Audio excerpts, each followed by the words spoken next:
Bonsoir à toutes et à tous, mercredi 14 août, il est l'heure de l'info en mode été. Dans l'actualité, cet accident militaire qui a secoué la région Grand Est ce midi. 2 avions de chasse Rafale appartenant à la base aérienne 113 de Saint-Dizier se sont écrasés dans le sud de Toul, à la limite entre les départements de la Meurthe-et-Moselle et de la Vosges, et des Vosges. Les aéronefs de l'escadron 3-4 Aquitaine étaient engagés dans une mission de ravitaillement en Allemagne et étaient sur le chemin de retour. Théophile, vous êtes sur place. Quelles sont les dernières informations ? Oui, écoutez, sur place, les recherches continuent. Les autorités n'ont pas communiqué depuis ce début d'après-midi. Pour le moment, un pilote a déjà été retrouvé vivant, mais ici, 2 pilotes sont toujours activement recherchés. Il s'agirait d'un instructeur et de son élève. Les 3 pilotes volaient en provenance de la base aérienne de Saint-Dizier. La collision des 2 Rafales aurait eu lieu vers 12h30 dans le sud de Toul. Ici, nous sommes d'ailleurs à la frontière entre la Meurthe-et-Moselle et les Vosges. Le maire de Colombey-les-Belles a d'ailleurs déclaré avoir entendu, je cite, un gros bruit vers 12h30. Immédiatement, des forces ont été mobilisées sur place. Plus de 120 gendarmes, 30 pompiers, mais aussi des agents forestiers, puisque dans ce secteur, il y a évidemment des forêts et des carrières. Pour le moment, les recherches continuent. Un numéro d'appel à témoins a été mis en place par la préfecture. Je vous le donne, il s'agit du 09 70 80 90 40. Merci Théophile pour ces informations. Pour l'instant, la zone est complètement bouclée et des représentants de l'État et du ministère des Armées devraient arriver sur place pour prendre la parole. Tout autre chose, puisqu'une nouvelle fois, le lac du Der innove et propose un nouvel escape game en extérieur. Sur presque 3 km, les participants vont répondre à des énigmes en faisant le tour de la station nautique de Giffaumont. Ils ont 90 minutes pour déjouer les pièges et sauver Paris des inondations. Brigitte Maestrassi a suivi une famille mordue d'escape game. C'est X ou ça peut être une lettre? Non, une... C'est avec ce premier rébut que le jeu commence. Accompagnés de leur kit d'enquêteurs remis par l'Office de tourisme, cette famille, habituée des escape games, va essayer d'empêcher des saboteurs d'inonder Paris grâce au réservoir de la Marne, le lac du Der. Pour eux, participer à ce genre de jeu grandeur nature est un moyen ludique de découvrir les environs. C'est le côté se balader, découvrir des choses tout en ayant un jeu à faire en fait. Ouais. Donc pour les enfants, ça les aide à avancer. Ils ne sont pas là en train de dire on est encore loin à avancer, on a encore besoin de marcher longtemps. Donc voilà. Et puis le côté un peu énigme, les petits jeux de logique, on aime bien dans l'ensemble. Donc voilà. Oh, c'est ça ? Après avoir trouvé où se cache la prochaine énigme grâce au rébut, une tâche importante reste à faire, connaître le code qui ouvrira le kit d'enquêteur. D. Vas-y, on continue après. À l'aide de plusieurs énigmes, la famille doit imbriquer les indices pour déchiffrer le code qui ouvrira la boîte. À l'intérieur, un message.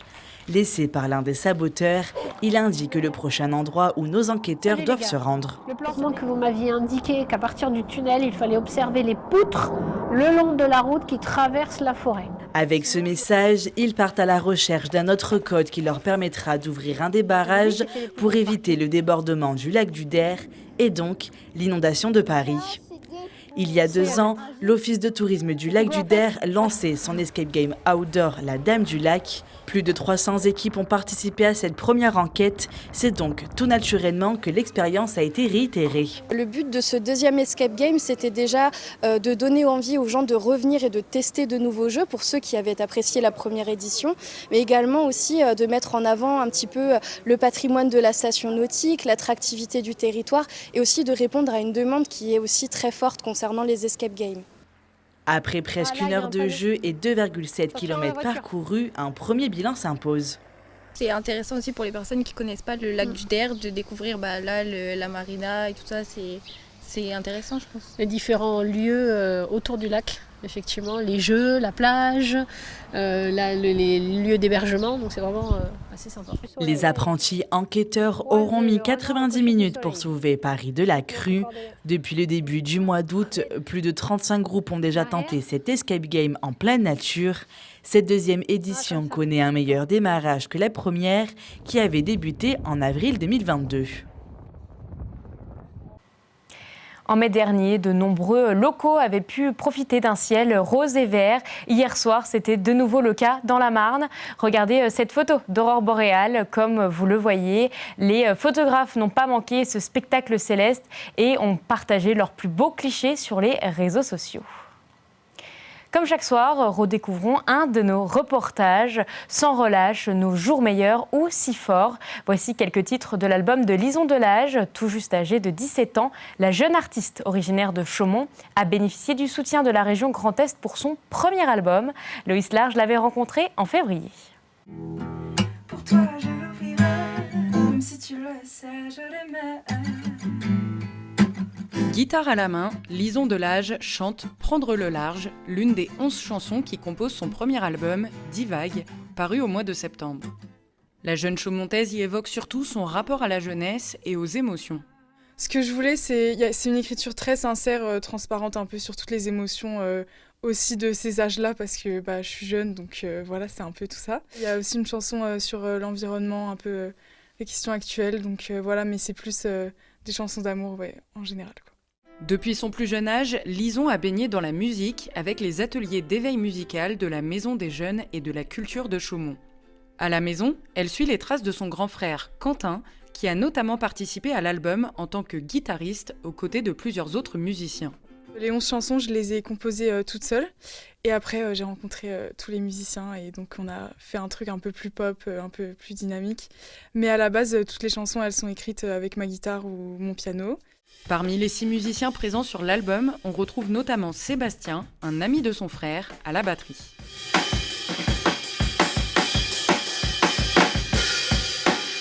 Entre les mois d'avril et de septembre, celui qui est aussi ingénieur du son a accompagné Lison de l'organisation de chaque session d'enregistrement au mixage final de l'album. En fait, moi, j'accompagne sur toute la technique de l'enregistrement, donc ça va du choix des micros, ça va aussi intervenir sur les choix artistiques, par exemple, sur les doublages des voix, sur justement le placement de différents instruments, sur le son des instruments en règle générale, et ouais, sur toute la partie arrangement. Seul ou accompagné de ses musiciens, Lison veut maintenant défendre cet album sur scène.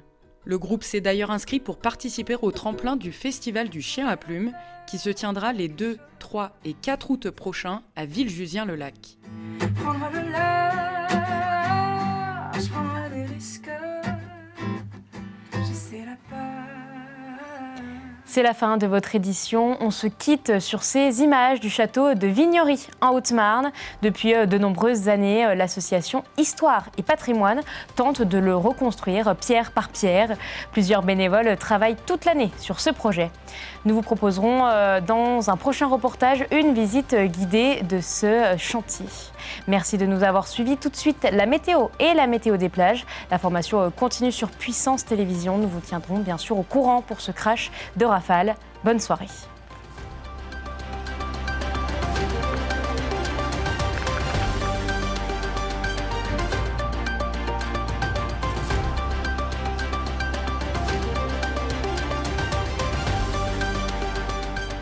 Toute l'actualité en continu à retrouver sur notre site internet et notre application mobile.